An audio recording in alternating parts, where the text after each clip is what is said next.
Recording in progress. You guys, welcome back to another episode of Let's Talk About It. I am your host, Irma Gastelum, and this is episode 5, you guys, for this podcast. And I am just so excited to be back to keep the ball rolling. To be honest, not that I'm being biased, but I really feel like last episode went really well. It really ignited something in me. It fueled me because I was able to be myself and I was able to speak boldly about what I feel. And I'm pretty sure I'm not the only one who feels, those type of feelings or, that way. So I'm like, why don't I just share about it? So I'm so glad that I did. And, yeah, so let's go ahead and get the ball rolling. I'm like, because literally what happened last episode, I wanted to record some content for you guys, and my audio on my phone literally just like started acting weird. So God willing, I pray God that everything goes well with my video recording. God, I rebuke the enemy if he tries to come and attack. I rebuke it right back to the pits of hell. God, cover my recording, oh Lord, and that everything goes well, God, in Jesus almighty name, amen. So I just had to put that out there because we need the content. We need to be able to promote this, right? But yeah, you guys, today's gonna be kind of a little bit of a heavy episode, so I want to actually get right into it. But before we get into the heaviness, why don't we start with a lighter topic? I actually want to go ahead. I know I've kind of lightly mentioned, but I don't think I've really like dived in deeply on an update on Major ever since I told you guys the last Major update, which was that he was getting switched to a smaller classroom because of his ADHD. And you guys, ever since we made that move, it has been glory after glory after glory. He's getting the attention that he needs, and he is just, that's allowing him to thrive, to grow. And you guys, he hasn't even been in a small classroom for 1 year, and his teachers are already sending me a message like, hey, I think he should have even more time in the, general ed classrooms. Maybe we can already put that into motion after spring break. And he already has a lot of general time, like for history and things, but she wants him to, and like English, but she wants him to be there now more for math because she feels like he basically does very, very well on their work. So she feels like he needs a little bit more of a challenge. So that's why she wants him in the regular classroom. So I just want to say, look at my God. He's moving quickly, right? I'm over here thinking like, dang, it's going to take time, for him to show progress. But when God's in it, there's no timeline. So literally that's what I'm seeing. Like they're already saying, like I mentioned to you guys, they're already saying, hey, we want him to be more in the general ed classroom. So that is just a major win. I'm so thankful. I currently have him in travel ball. He goes to practice Tuesdays and Thursdays, and that is keeping him busy. He is 11 now, y'all. So, I know changes are gonna start coming soon. But one thing that I'm doing is just trying my best to keep him rooted, in the Word of God and keeping him in that type of environment. It's spring break, so he's been at grandma's, but still, like when he comes back from grandma's, get back in the gist of things, constantly be at church throughout the week, after his practices and things like that, bringing him with me, but yeah, so that was just one of the, things that I wanted to just speak about. And I just hope all my other single mamas out there are doing amazing. I know we're like in our preparation season, you know what I mean? Like it's going to be 3 years now that I've been single, and I am patiently waiting. I am in no rush because I know the person that God has for me is going to exceed all of my expectations. So I'm not going to settle. Sorry, not sorry, but I believe that God can answer and hit every single one of my expectations for what I look for in a husband. And I don't feel like I should settle, right? So I just want to kind of put that out there, like for any of my single mamas who are in their waiting season, keep praying, keep believing that God can do it for you, and it will happen.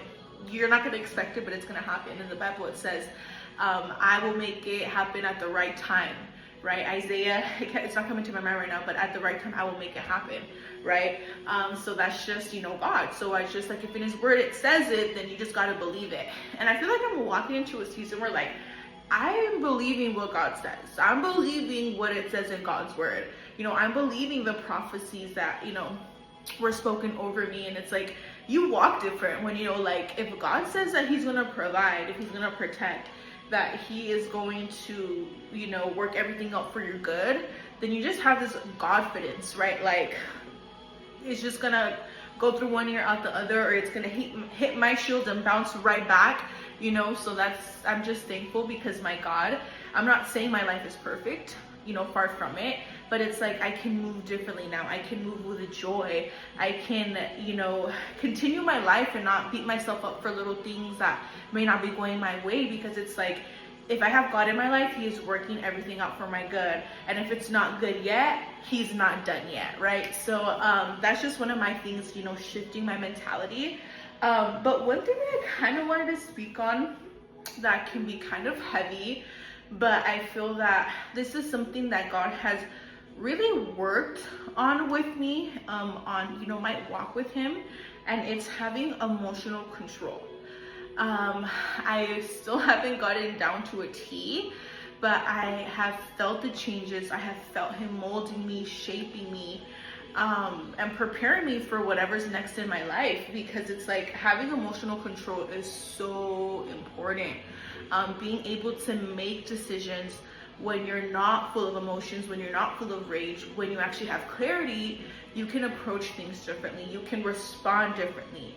And as for me, I want to be in a place where I can move in peace, where everything around me is peaceful, where my friendships are peaceful, where my relationships are peaceful with my family, etc. I want to have peace. And if I want to cultivate that, then I need to also give that. I need to show up as that. And one of the main things that I feel like emotional control has showed up in my life has been through being on the road. And that comes with road rage. Because I feel like a couple years ago, I couldn't say I'm in the place where I am now, where God is really just giving me the control. I don't know why. Maybe this is just me. I'm sure it's not. But sometimes I get so triggered when I'm on the road. And what I've come to understand is that it's not that person. It's a demon operating through that person. Now, I'm not saying every single driver or every single car on the freeway is a demon, but I am not kidding you guys, where there have been instances where I am like driving at a certain speed, like I'm on the fast lane, and then like a car like just like cuts me off and then puts the brakes on and just starts going super slow when there was like no one in their lane and they're moving to the fast lane where they should be moving at a certain speed. And then that's where I'm just like, you know, for no reason, out of nowhere, where you kind of have to decipher, okay, am I going to feed into this, where I'm going to speed up, turn around, like cut them, you know, like hit on my brakes. Like, that's like the enemy triggering you. And at least for me, because I'm pretty sure the enemy knows that was one of my soft spots. But now, you know, being, you know, carrying the full armor of God and just walking with that confidence that I am not fighting in the natural, I'm fighting in the supernatural. So when you can just walk like that unbothered, it's just so much better, right? You just have that peace. Sorry, one second. And when you move like that, you start to notice that you don't fall into that many situations, right? Because you were the bigger person. And sometimes that's what you need. You just need to be the bigger person. Sometimes you're not going to get the final word in that situation, but just know, God is working behind the scenes and he's got you. Trust me. He's not going to let, you know, your enemies attack you and get the final word. Like it says in the Bible, he will set, you know, a table, you know, he will set a place for you in front of your enemies. And, you know what I mean? So even though you may not see him like do something in that moment, trust me, that car, they will reap what they sow, basically, right? So that was just one thing, because before I was the type of person who would fall into it, I would feed into it, and my mood would be ruined, my day would be ruined, because I would fall into that demonic spirit, right? That was just roaming around in the streets, on the freeways. I fell into it, I fell victim to it. So it's like, when you walk with God and you know that there are things operating you to get you out of your purpose, to get you out of your calling, you know, like, okay, I don't have to react to this. This is just, you know what I mean? You have to start getting that wisdom, that discernment, like, okay, this deserves a reaction, this doesn't deserve a reaction. So it's like, I feel like that's, you know, maturity. And again, I haven't always been in this place. This is a whole different episode, but, you know, kind of just speaking on the trauma, I feel like when I went through my trauma with my son's father, when I got into my next relationship, I had no emotional control because I didn't know what I was going through. This was the first time I had gotten into a relationship like after being in a traumatic relationship. So I thought these things were like normal. I'm like, oh, I don't know, this is just me, right? But no, it was just like, it was just a response. It was just trauma built up in my body and things that would trigger me, and I would respond a certain way, and I just had no emotional control. And I just feel like that's just one way as well, that not even then it's just in a relationship, but with like my family members, sometimes, let's be honest, we can have the shortest fuse with the people that we're closest with. So sometimes with my family too, like if I had a bad day, I would just take it out on them if they were around me. Or if I was like sometimes around my son, like I would be snappy, and I hate that. So that's just one thing that God has worked on me with, is just having emotional control. And having emotional control can really help you in many situations, right? We're doing, not just me, but I know a lot of people that I go to church with, we're doing ministry. And when you're in certain situations, when you're working under pressure, when, you're working in like high stress environments, you have to have emotional control, because sometimes things are getting thrown at you. And I'm not saying I've been perfect, right? But that's just one way that we can also use emotional control as we walk with God. But kind of also slightly touching on what I was saying is that there is demons operating like through people, through things. And it's like, just one example, right? Like, just again, a perfect example. Like, I'm not kidding you guys. I actually, live in an apartment, car parks to my left, car parks to my right. Perfect, like no issues, like we would park, give each other space, like literally no issues. And then like one day, like I'm walking out to my car, and the person to my right is like in their car, like about to leave. So like they see me walk to my car, and that's that, right? So they kind of stay in their car for a minute, and like I get into my car, I pull out, and then they start driving super slow. But that's okay. I'm just like, okay, like, I just noticed that they were driving super slow, but that's that. And ever since then, they always make it a thing now to park right on my line. Like if I can post a picture in this video for Instagram, I will, so you guys can see. Now they always park right on the line. And I'm just like, I don't get it. You know what I mean? Like we never any issues. And now like the person sees me, and now it's like, you know what I mean? But what I feel like it is also, it's like God, maybe testing me as well. Not everything is also the enemy. Maybe it's God testing me to see, okay, how are you going to react to the situation? And old me would probably be like super triggered, would probably, I don't know. Or maybe like speak to them or something. Because there's been instances where they're like right next, like they also get here at the same time as me. And like, they literally go out of their way, like make sure they go out and park again to make sure that they get closer to me. And I don't do anything, like I don't get out to them, speak to them. And I think like that's just a test from God, like, okay, how are you gonna react? Because like I just got a new car, right? I'm like, if you're parking right next to the line, you're opening your door onto my side of the line now. You know what I mean? I'm sure I wouldn't be the only person who would get bothered by this. But like I said, I'm just letting it be. You know what I mean? I'm letting it be. God's got me, he's got my back.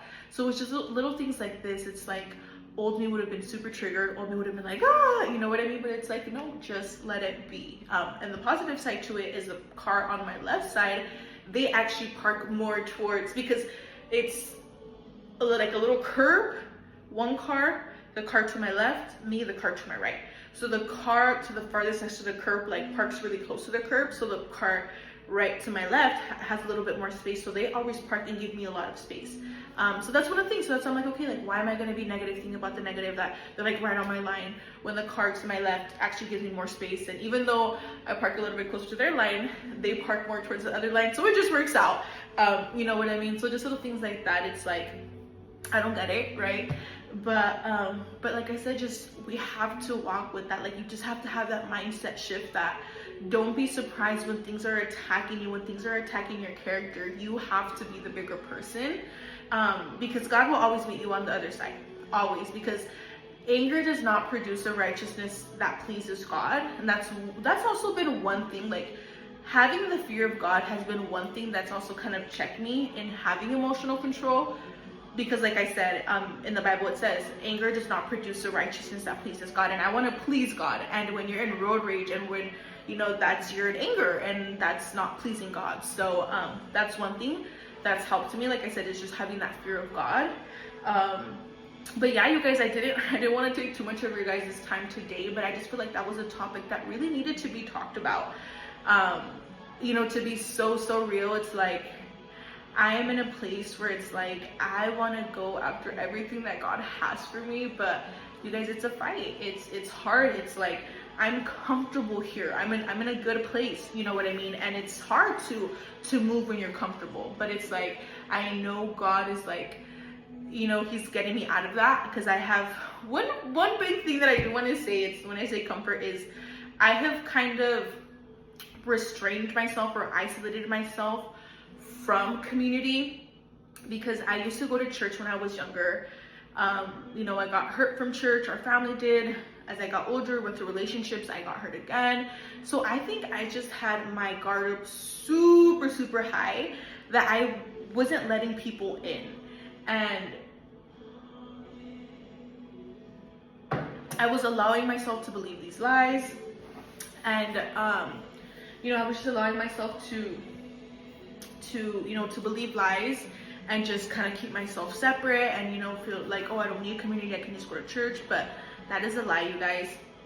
I get so much joy from engaging with my friends from church, with building and now cultivating amazing friendships, through women from church, and women that I look up to. I can now call one of my closest friends, and I feel like that is such a blessing, that I once looked up to this leader in church, and now I get to, learn from her and just be around her, be in her proximity. And I feel like that's such a blessing, and that would have never happened if I never opened myself up.